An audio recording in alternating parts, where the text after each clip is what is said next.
यह कथा बहुत पुरानी है। एक बार शीतला माता ने मन में विचार किया कि आज मैं स्वयं धरती पर जाकर देखूं कि कौन मेरी पूजा करता है और कौन मुझे मानता है।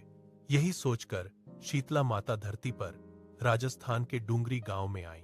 वहां आकर उन्होंने देखा कि इस गांव में न तो उनका कोई मंदिर है और न ही उनकी पूजा होती है। शीतला माता गांव की गलियों में घूम रही थीं।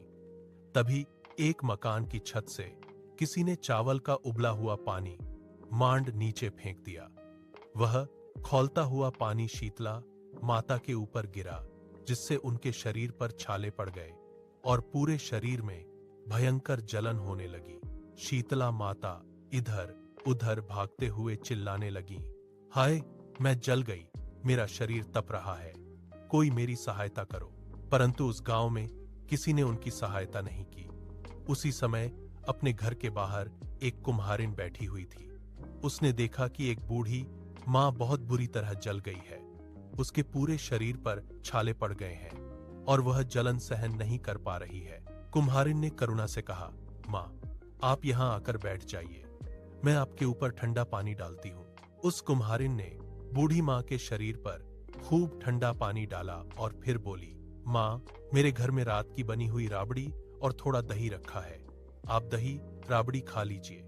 जब बूढ़ी मां ने ठंडी ज्वार के आटे की राबड़ी और दही खाया तो उनके शरीर को ठंडक मिली।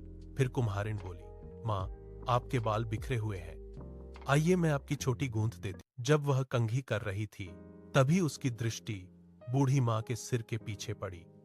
उसने देखा कि वहां एक आंख छिपी हुई है।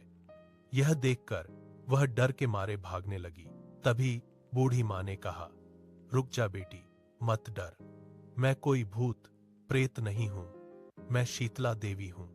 मैं तो धरती पर यह देखने आई थी कि कौन मुझे मानता है और कौन मेरी पूजा करता है।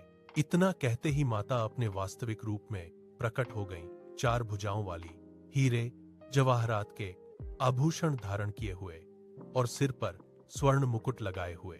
माता के दर्शन कर कुम्हारिन सोचने लगी कि अब वह इस माता को कहां बैठाए, क्योंकि वह बहुत गरीब थी।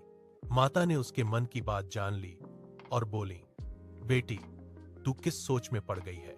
कुम्हारिन ने हाथ जोड़कर आंखों में आंसू भरते हुए कहा, मां, मेरे घर में चारों ओर दरिद्रता फैली हुई है, न मेरे पास चौकी है न बैठने का आसन, मैं आपको कहां बैठाऊं?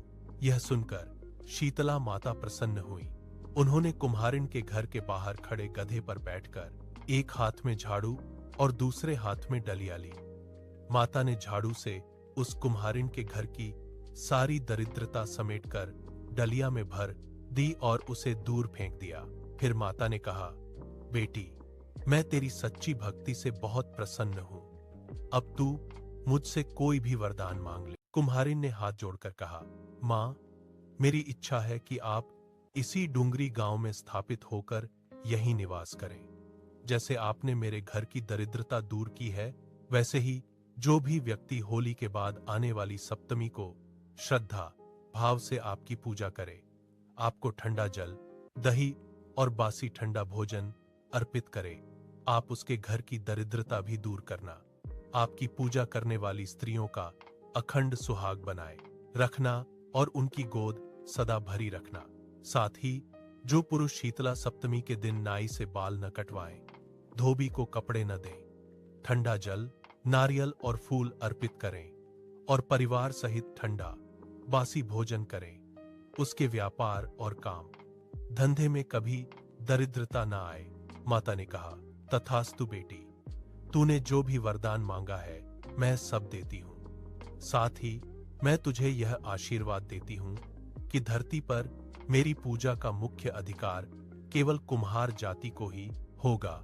उसी दिन से डूंगरी गांव में शीतला माता की स्थापना हुई और उस गांव का नाम पड़ा शील की डूंगरी। शील की डूंगरी भारत का प्रमुख शीतला माता मंदिर माना जाता है।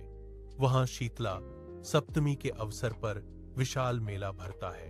कहा जाता है कि इस कथा का पाठ करने से घर की दरिद्रता का नाश होता है और सभी मनोकामनाएं